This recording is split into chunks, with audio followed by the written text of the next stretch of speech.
Hi guys, so today Sunday, habol muna ako sa sa vet. So, delay na kami ni Liwanag.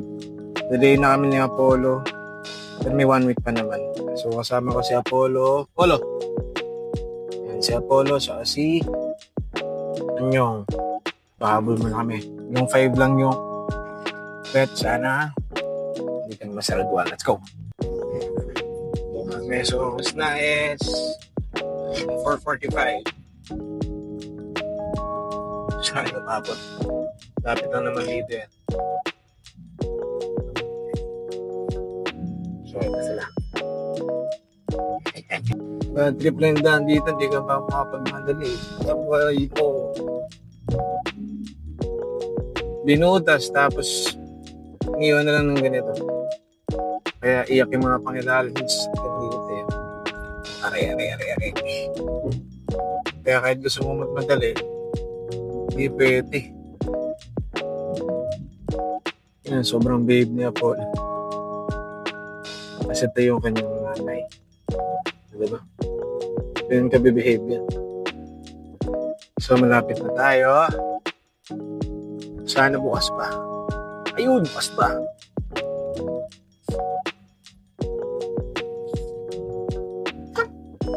Pet Empire. Pagwa muna tayo. Good boy. Yung. Doko na saan tayo. Yung card. Grabe naman ka mahihain ito mga bebe ko. Apollo. Sige lang, Doc. Ano na si Apollo.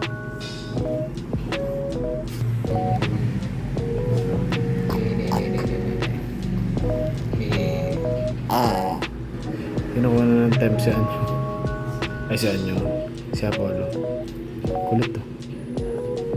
Apollo!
Tapang ah.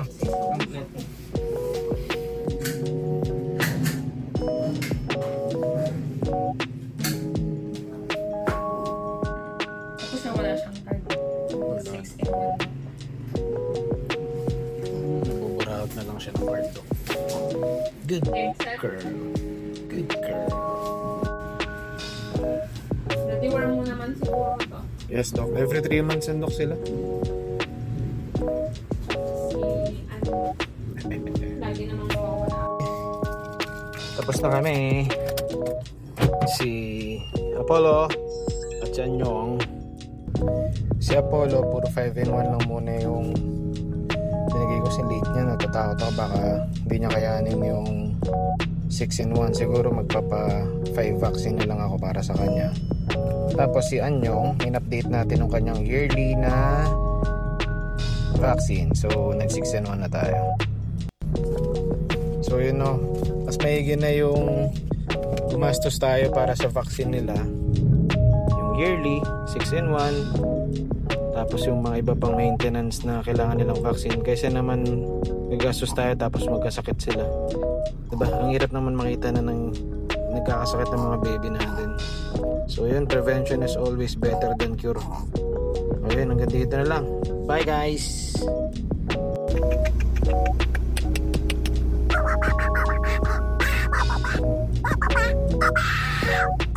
Bye.